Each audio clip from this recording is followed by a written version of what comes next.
Bismillahirrahmanirrahim. Assalamualaikum warahmatullahi wabarakatuh. Alhamdulillahi wa kafa wa ala rasulillahil mustafa wa ala alihi wa sahbihi wa man wafa amma bad. Masya Allah, Alhamdulillah di hari ini walaupun secara virtual kita masih diberikan waktu oleh Allah untuk mengejar rahmatnya dengan cara belajar, mencari ilmu. Di sini saya dari kelompok 8 akan mempresentasikan cost volume profit analysis, di mana kami beranggotakan 3 orang di kelompok 8 ini. Ada saya Ilham Rahmat Taufik sebagai moderator sekaligus sebagai pemateri, ada juga Abdurrahman Hanif sebagai pemateri 1 dan juga Siti Nurwalani sebagai pemateri 2. Untuk mempersingkat waktu karena ada batas waktu juga untuk saya berpresentasi, mari kita sama-sama lanjutkan kepada pemateri pertama, yaitu Abdurrahman Hanif. Kepada Abdurrahman Hanif dipersilahkan. Cost volume profit analysis. Menurut Hansen dan Moffen 2009, cost volume profit analysis merupakan sebuah alat yang sangat berguna untuk perencanaan dan pengembalian keputusan, karena analisis biaya volume laba menekankan keterkaitan antara biaya dan biaya kuantitas yang terjual dan harga. Semua informasi keuangan perusahaan terkandung di dalamnya. Manfaat analisis cost volume profit. Yang pertama, membantu pengendalian melalui anggaran. Yang kedua, membantu meningkatkan penjualan. Yang ketiga, membantu mengevaluasi akibat dari volume penjualan. Yang keempat, membantu menganalisis harga jual dan dampak perubahan biaya. Yang kelima, membantu menganalisis komposisi penjualan. Yang kelima, membantu menilai keputusan kapitalisasi dan ekspansi lanjutan. Yang keenam, membantu menganalisis margin of safety. Asumsi cost volume profit analysis.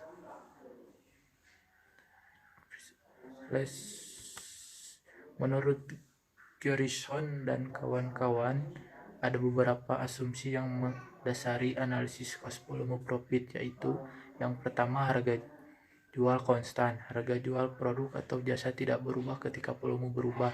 Yang kedua, biaya adalah linear dan dapat secara akurat dibagi menjadi elemen variabel dan tetap. Elemen variabel adalah konstan per unit, dan elemen tetap adalah konstan secara total dan rentan dan relevan.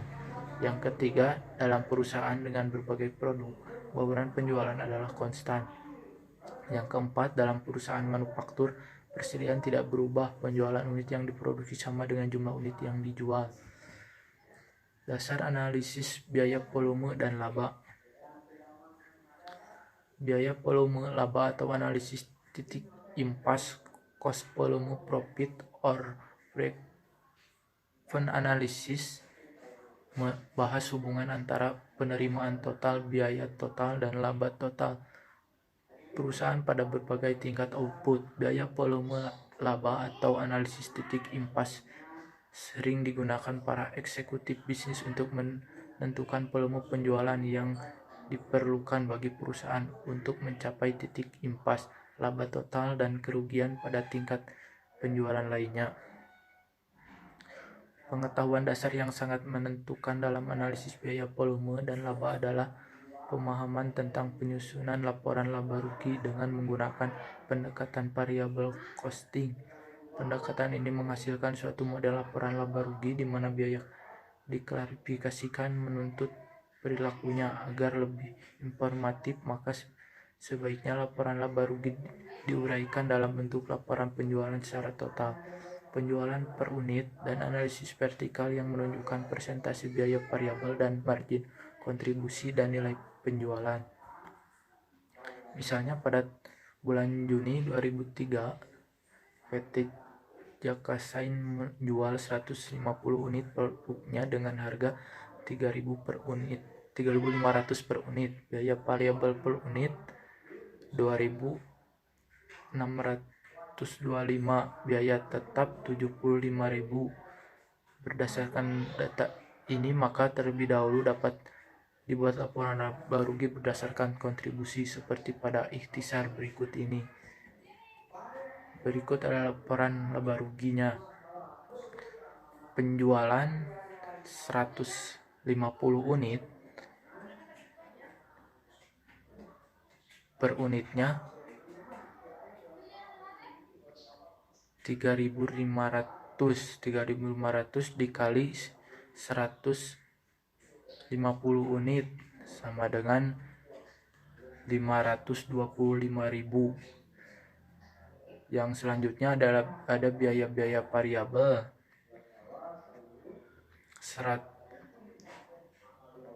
Harganya 2.625 dikali 150 unit sama dengan 393.750.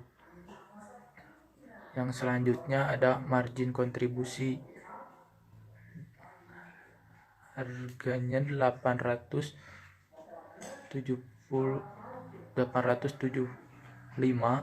dikali 150 unit sama dengan 131.250.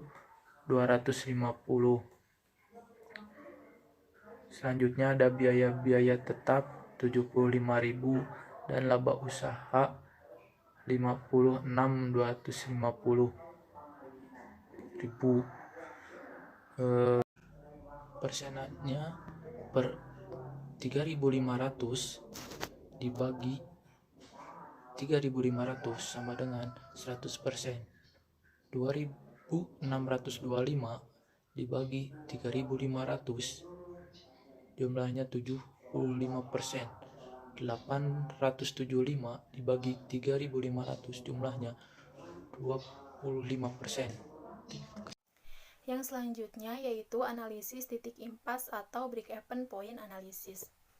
Titik impas merupakan tingkat aktivitas di mana suatu organisasi tidak mendapatkan laba dan juga tidak mendapatkan rugi. Titik impas juga dapat didefinisikan sebagai titik di mana total pendapatan sama dengan total biaya atau sebagai titik di mana total margin kontribusi sama dengan total biaya tetap. Tujuan dari analisis titik impas adalah untuk mencari tingkat aktivitas di mana pendapatan dan hasil penjualan sama dengan jumlah semua biaya variabel dan biaya tetapnya. Perusahaan tidak mendulang untung ketika hanya mencapai titik impas. Oleh karena itu, hanya penjualan, biaya variabel, dan biaya tetap saja yang dipakai untuk menghitung titik impas ini. Titik impas dapat dihitung dengan menggunakan dua metode, yaitu metode persamaan dan metode margin kontribusi. Yang pertama yaitu metode persamaan. Titik impas dengan metode ini dapat dihitung dengan menggunakan rumus penjualan sama dengan beban variabel ditambah beban tetap ditambah laba. Angkanya kita ambil dari laporan laba rugi PT Jaksin yang di atas tadi. Penjualannya yaitu sebesar 3.500, beban variabel 2.625, beban tetapnya 75.000 dan labanya sama dengan 0. Kemudian 875 ini diambil dari 3.500 dikurangi 2.625. Jadi 875x sama dengan 75.000 ditambah 0. X-nya yaitu 75.000 dibagi 875 sehingga menghasilkan 85,71 unit. Dengan cara sederhana, titik impas dapat dihitung dalam rupiah, yaitu dengan mengalihkan impas dalam unit dengan harga jual per unit produk, yaitu 85,71 dikali 3.500, sehingga hasilnya yaitu 300.000. Yang kedua yaitu metode margin kontribusi. Metode ini merupakan penyingkatan dari formula metode persamaan dalam menghitung titik impas. Langkah awal dalam melihat hubungan antara biaya, volume, dan laba suatu perusahaan adalah dengan mengerti dan melihat besarnya margin kontribusi yang diperoleh suatu perusahaan pada berbagai tingkat kegiatan dengan menggunakan rumus titik impas dalam unit yang terjual sama dengan beban tetap dibagi margin kontribusi per unit, sehingga impas dalam unitnya yaitu 75.000 dibagi 875 sama dengan 85,71 unit. Kemudian impas dalam rupiahnya yaitu 75.000 dibagi 25%. 25% ini dihasilkan dari 875 dibagi 3.500, sehingga 75.000 dibagi 25% hasilnya yaitu 300.000. Yang selanjutnya yaitu pemanfaatan analisis cost volume profit untuk perencanaan. Yang pertama yaitu analisis target laba. Analisis target laba dalam aplikasi hubungan biaya, volume, dan laba pada dasarnya sama dengan analisis titik impas. Perbedaannya hanya terletak pada jumlah laba yang diperhitungkan dalam formulanya. Dalam perhitungan titik impas, target laba sama dengan 0. Sementara dalam analisis target laba, seperti yang dimaksud di atas, jumlah laba yang diperhitungkan dalam formulanya disesuaikan dengan jumlah laba yang diinginkan. Biasanya lebih besar daripada 0. Misalkan, dari komposisi biaya dan penjualan dari laporan laba rugi di atas, perusahaan menginginkan laba yaitu Rp100.000. Maka dengan menggunakan formula metode persamaan, selanjutnya target penjualan untuk mendapatkan laba dimaksud dapat dihitung sebagai berikut. Dengan rumus metode persamaan, penjualan ditambah biaya tetap ditambah laba, sehingga penjualan dalam unit menjadi 3.500X sama dengan 2.625 ditambah 75.000 ditambah 100.000. 3.500 dikurangi 2.625X sama dengan 75.000 ditambah 100.000. 875X sama dengan 175.000, X-nya 175.000 dibagi 875, sehingga X per unitnya yaitu 200 unit. Atau penjualan dalam rupiah yaitu 0,X sama dengan 0,75. 0,75 ini didapat dari 2.625 dibagi 3.500, kemudian 0,75 ditambah 75.000 dan ditambah 100.000. 0,75X sama dengan 75.000 ditambah 100.000. X-nya 175.000 dibagi 0,75. Jadi X-nya yaitu 700.000. Adapun cara yang lebih gampang yaitu 200 unit dikali Rp 3.500, jadi hasilnya yaitu 700.000. Yang kedua yaitu metode margin kontribusi dengan rumus penjualan dalam unit sama dengan biaya tetap ditambah target laba dibagi contribution margin per unit sama dengan 75.000 ditambah 100.000 dibagi dengan 875. Jadi hasilnya 175.000 dibagi 875 yaitu hasilnya 200. Penjualan dalam rupiahnya yaitu biaya tetap ditambah target laba dibagi rasio margin kontribusi, sehingga 75.000 ditambah 100.000 dibagi 25%, yaitu hasilnya 175.000 dibagi 25%, sehingga hasilnya 700.000. Impas dalam satuan waktu bagi sebuah perusahaan yang baru beroperasi, titik impas ini tidak selalu dapat dicapai dalam waktu yang singkat, misalnya setahun. Industri-industri berat biasanya mencapai titik impas setelah beberapa tahun beroperasi. Proyeksi pencapaian titik impas dalam satuan waktu ini dapat dihitung dengan formula-formula di atas. Hasil perhitungannya dapat dihubungkan dengan biaya, volume, dan laba tahunan. Misalnya, sebuah perusahaan diperkirakan akan mencapai titik impas setelah menjual 300 unit produksi traktor mini. Bila dalam setahun diproduksi rata-rata 100 unit traktor, maka titik impas akan dicapai setelah genap beroperasi selama 3 tahun, atau yaitu 300 traktor impas dalam unit per 100 traktor produksi per tahun dikali 1 tahun sama dengan hasilnya yaitu 3 tahun. Oke, terima kasih banyak kepada pemateri 2 Siti Nurulwani. Untuk materi selanjutnya sekaligus materi terakhir, insya Allah akan disampaikan oleh saya. Yang selanjutnya itu adalah analisis multiproduk memerlukan adanya asumsi terkait dengan bauran penjualan atau sales mix, yaitu kombinasi berbagai produk yang dihasilkan atau dijual perusahaan.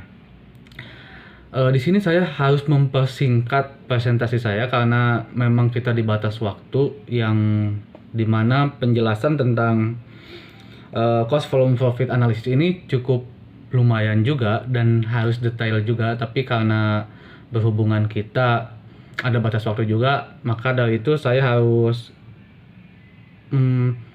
menjelaskan inti-intinya saja. Jadi jika seandainya ada teman-teman di sini yang tidak dimengerti karena tidak terlalu detail saya dalam menjelaskan, silahkan ditanyakan aja di kolom komentar. Selanjutnya analisis sensitivitas. Analisis sensitivitas merupakan analisis yang dilakukan untuk mengetahui akibat dari perubahan parameter-parameter produksi terhadap perubahan kinerja sistem produksi dalam menghasilkan keuntungan. Dengan melakukan analisis sensitivitas, maka akibat yang mungkin terjadi dari perubahan-perubahan tersebut dapat diketahui dan diantisipasi sebelumnya. Contohnya seperti ini. Ya. Untuk selanjutnya, margin keamanan. Margin keamanan merupakan kelebihan penjualan yang dianggarkan atau realisasi di atas volume penjualan pada titik impas. Hasil perhitungannya menunjukkan jumlah sampai beberapa besar penjualan dapat turun sehingga sampai pada titik impas. Perhitungannya dapat dinyatakan dalam unit, satuan uang, dan persentase.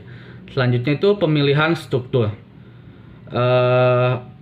Leverage operasi sampai pada titik impas. Perhitungannya dapat dinyatakan dalam unit, satuan uang, dan persentase. Selanjutnya itu pemilihan struktur. Leverage operasi adalah suatu ukuran kemampuan manajemen memanfaatkan biaya tetap dalam suatu organisasi agar mencapai tingkat laba tertentu. Jadi semakin tinggi biaya tetap, maka semakin tinggi operasi ini yang dicapai dan semakin besar penjualannya. Jika sebuah perusahaan mencapai operation of leverage tinggi, maka sedikit saja peningkatan dalam penjualan dapat menghasilkan peningkatan persentase yang besar dalam laba. Jadi sebaiknya jika perusahaan mempunyai sistem ini yang sangat rendah, maka pengaruh peningkatan dalam penjualan terhadap peningkatan laba bersih adalah rendah. Jadi dengan pendekatan tingkat operasi tersebut, selanjutnya manajemen dapat membuat proyeksi peningkatan laba dengan menggunakan formula kenaikan laba bersih sama dengan tingkat leverage operasi X persen kenaikan penjualan. Dan yang terakhir, memaksimalkan margin kontribusi. Misalnya sebuah perusahaan mendapatkan penawaran berupa dua pekerjaan yang sama-sama menarik. Salah satunya mendapatkan pembayaran 20.000 per jam dan yang lainnya 30.000 per jam.